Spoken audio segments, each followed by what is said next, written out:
सबसे झूठा कौन? शेख चिल्ली की कहानी। झज्जर के नवाब युद्ध लड़ने के लिए कई महीनों से बाहर गए थे।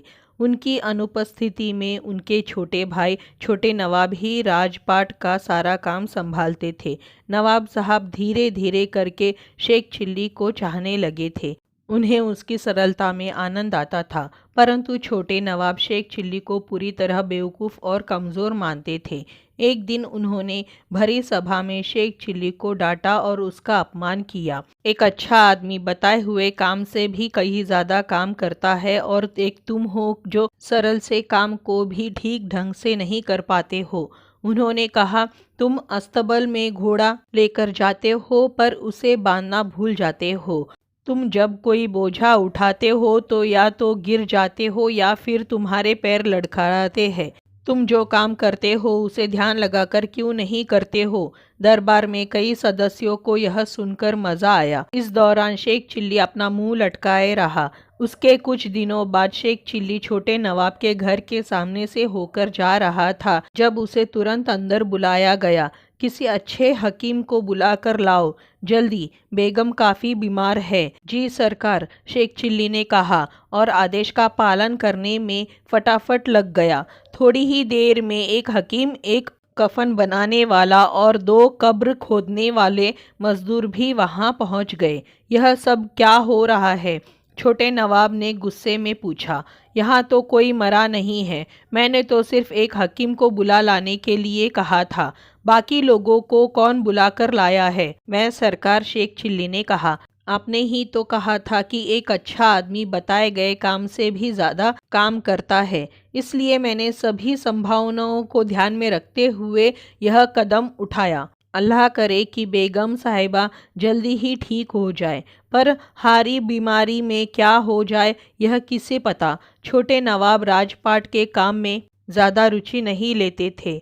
वो अपना अधिकतर समय शिकार, शतरंज या अन्य खेलों को खेलने में बिताते थे। एक दिन उन्होंने एक प्रतियोगिता रखी जिसमें सबसे बड़े झूठ बोलने वाले को विजयी घोषित किया जाना था। जीतने वाले को सोने के 1000 मोहरें भी मिलनी थी। कई झूठ बोलने में माहिर लोग इनाम जीतने के लिए सामने आए।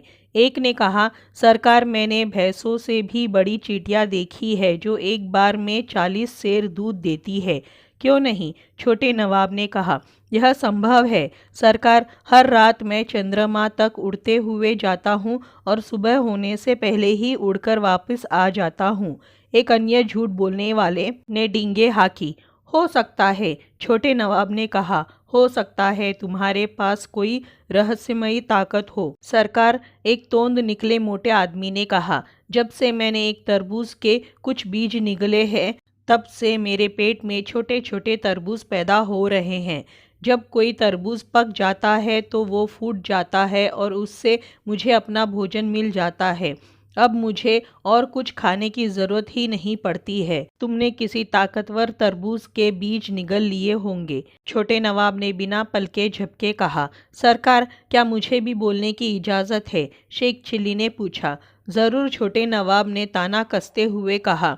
तुमसे हम किन प्रतिभाशाली शब्दों की उम्मीद करें? सरकार, शेख चिल्ली ने ज़ोर से कहा, आप इस पूरे राज्य के सबसे बड़े बेवकूफ़ आदमी हैं। आपको नवाब के सिंहासन पर बैठने का कोई हक नहीं है। पूरी सभा में सन्नाटा छा गया। तब छोटे नवाब चिल्लाए, पहरेदारों, इस बदतमीज़ को गिरफ्तार कर लो। शेख चिल्ली को पकड़ा गया और खींच कर लाया गया। निकम्मे, बेशरम! छोटे नवाब का गुस्सा उबल कर बाहर निकला।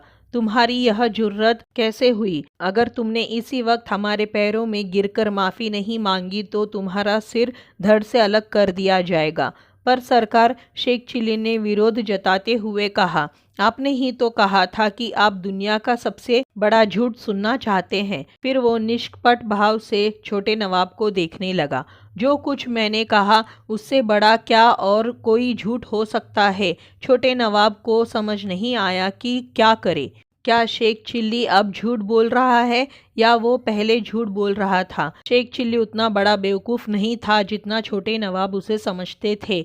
छोटे नवाब धीमे से हंसे और उन्होंने कहा, शाबाश, तुम इनाम जीते। सब लोगों ने शेख चिल्ली की अक्ल को सराहा। वो शान से 1000 सोने के मोहरे लेकर घर गया। छोटे नवाब चाहे थोड़े बेवकूफ़ हो, परंतु वो है दिलदार, शेख चिल्ली ने सोचा। तो दोस्तों, ये थी शेख चिल्ली की कहानी, सबसे झूठा कौन। आपको कैसी लगी? अगर अच्छी लगी हो तो इसी तरह की कहानियों के लिए चैनल को सब्सक्राइब करें, वीडियो को लाइक करें, शेयर करें। धन्यवाद।